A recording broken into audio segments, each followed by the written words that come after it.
Help! He yelled.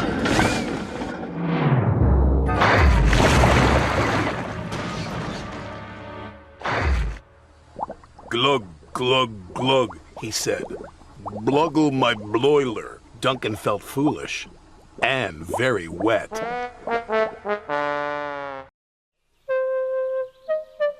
One day, Edward was in the shed where he lived with the other engines. They were all bigger than Edward and boasted about it. "The driver won't choose you again," said Gordon. "He wants strong engines like us." But the driver and fireman felt sorry for Edward. "Would you like to come out today?" "Oh, yes, please," said Edward. So they lit his fire, made lots of steam, and Edward puffed away. The other engines were very cross at being left behind.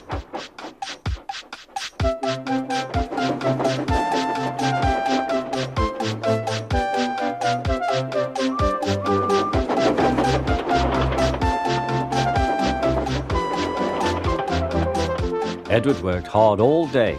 The coaches thought he was very kind, and the driver was very pleased.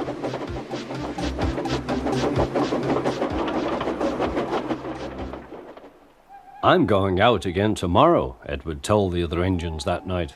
"What do you think of that?" But he didn't hear what they thought, for he was so tired and happy that he fell asleep at once. Next morning, Edward woke up to find nothing had changed. Gordon was still boasting. "You watch me, little Edward, as I rush through with the express. That will be a splendid sight for you. Goodbye, little Edward. Look out for me this afternoon." Edward went off to do some shunting. Edward liked shunting. It was fun playing with trucks. He would come up quietly and give them a push.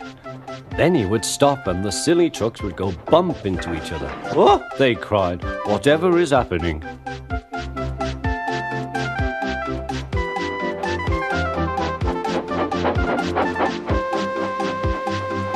Edward played till there were no more trucks. Then he stopped to rest. Presently he heard a whistle. Gordon was very cross. Instead of nice shining coaches, he was pulling a lot of very dirty trucks. "A goods train, a goods train, a goods train," he grumbled. "The shame of it, the shame of it, oh, the shame of it." Edward laughed and went to find some more trucks. Then there was trouble. "Gordon can't get up the hill," the porter called to Edward's driver. "Will you take Edward and push him, please?" They found Gordon halfway up and very cross. His driver and fireman were talking to him severely. "You're not trying." "I can't do it," said Gordon. "The noisy trucks hold an engine back so." Edward's driver came up. "We've come to push." "No use at all," said Gordon. "You wait and see," replied Edward's driver. They brought the train back to the bottom of the hill.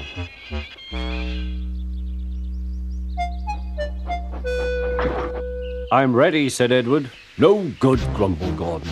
They pulled and pushed as hard as they could.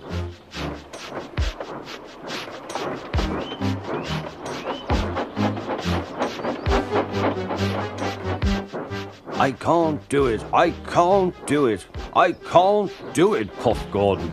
"I will do it, I will do it, I will do it," puffed Edward. Edward pushed and puffed and puffed and pushed as hard as ever he could. And almost before he realized it, Gordon found himself at the top of the hill. "I've done it, I've done it, I've done it," he said proudly. He forgot all about Edward and didn't wait to say thank you. Edward was left out of breath and far behind.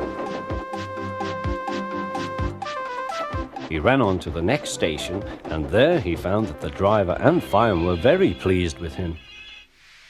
The fireman gave him a nice long drink, and the driver said, "I'll get out my paint tomorrow and give you a beautiful coat of blue with red stripes.